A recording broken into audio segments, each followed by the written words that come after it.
അതിദാരുണമായ സംഭവം. ഉച്ചയോടെയാണ് ഈ അപകടമുണ്ടാകുന്നത്. ഇരുചക്ര വാഹനത്തിലാണ് സഹോദരിമാർ വന്നത്. സിനിയും സിമിയും കൊല്ലത്ത് ഒരു മരണവീട്ടിൽ പോയതിനു ശേഷമാണ് ബൈപ്പാസ് വഴി അവർ വരുന്നു. ഈ ഭാഗത്ത് വെൺപാലവട്ടത്തിൻ്റെ ഈ ഭാഗത്തെത്തുമ്പോൾ ഉറങ്ങിയതാകാൻ കാരണം അപകടത്തിൽപ്പെടുന്നു. വാഹനം ഈ റോഡിൻ്റെ ബൈപ്പാസിൻ്റെ ആ റോഡിൻ്റെ കൈവരി ഭാഗത്തേക്ക് ഇടിക്കുന്നു. അവിടുന്ന് 3 പേരും സിനിയും സിമിയും സിമിയുടെ 3 വയസ്സായ മകളും കൂടി താഴേക്ക് വീഴുകയാണ് ഉണ്ടാകുന്നത്. ആ കാണുന്ന ഭാഗത്ത് ഒരു ഷോള് കിടപ്പുണ്ട്. ഒപ്പം തന്നെ പൊട്ടിയ കുപ്പിവളകളൊക്കെ അവിടെ കിടപ്പുണ്ട്. ആ ഭാഗത്തേക്കാണ് 3 പേരും വീണത്. അതിൽ സിനി, വണ്ടി ഓടിച്ചിരുന്നത് സിനിയാണ്. സിനി ഉറങ്ങിയതായിരിക്കാം ഈ അപകടത്തിന് കാരണമെന്ന് തോന്നുന്നു.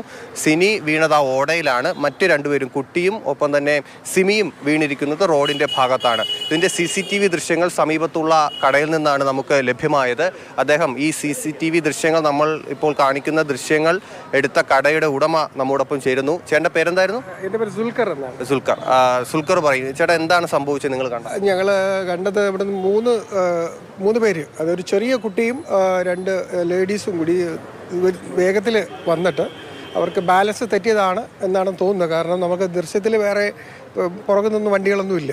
അപ്പോൾ അവരുടെ ബാലൻസ് പോയിട്ടുണ്ടാവും. അപ്പോൾ അവർ സ്കിഡ് ചെയ്തിട്ട് അവരുടെ കൈവരിക്ക് പൊക്കം കുറവാണ്. ഈ കൈവരിക്ക് പൊക്കം കുറവായതുകൊണ്ട് ഇടിച്ച ഒരാൾ അവിടെ, സാധാരണയിൽ നമ്മൾ കൈവരി ഉണ്ടെങ്കിൽ അകത്ത് തന്നെ വീഴേണ്ടതാണ്.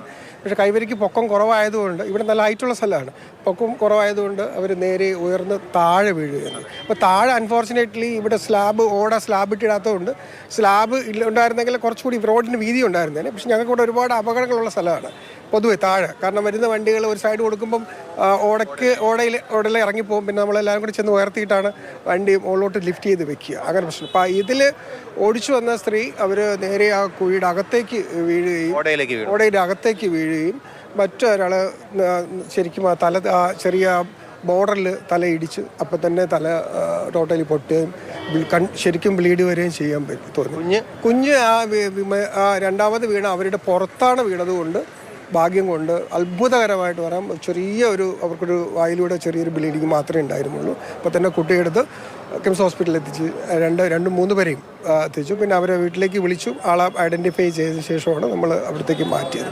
അപ്പോൾ അതെ, ഇവിടെയും ഞങ്ങളെവിടെയും പിന്നെ നമ്മുടെ ഇപ്പോൾ മാരുതി ഇൻഡസ്ട്രിൻ്റെ സ്റ്റാഫുകളും ഓട്ടോറിക്ഷ തൊഴിലാളികളും എല്ലാവരും കൂടിയാണ് ചെയ്തത്. അത് ഭയങ്കര ഒരു ഷോക്കിംഗ് ആയിട്ടുള്ള സംഭവമാണ്. ഇങ്ങനെ ഒരു ഭാഗത്ത് ഇത്രയും ഉയരത്തുനിന്ന് ഏകദേശം ഒരു 15 അടി പൊക്കത്തിൽ നിന്ന് വീണ് കഴിഞ്ഞാൽ ഉണ്ടാകാവുന്ന ഒരു ഇമ്പാക്റ്റ് അവർക്ക് ശരിയായിട്ട് ഉണ്ടായിട്ടുണ്ട്. അവർ സത്യത്തിൽ ഞങ്ങൾ ഭയങ്കര സങ്കടത്തിലാണ്.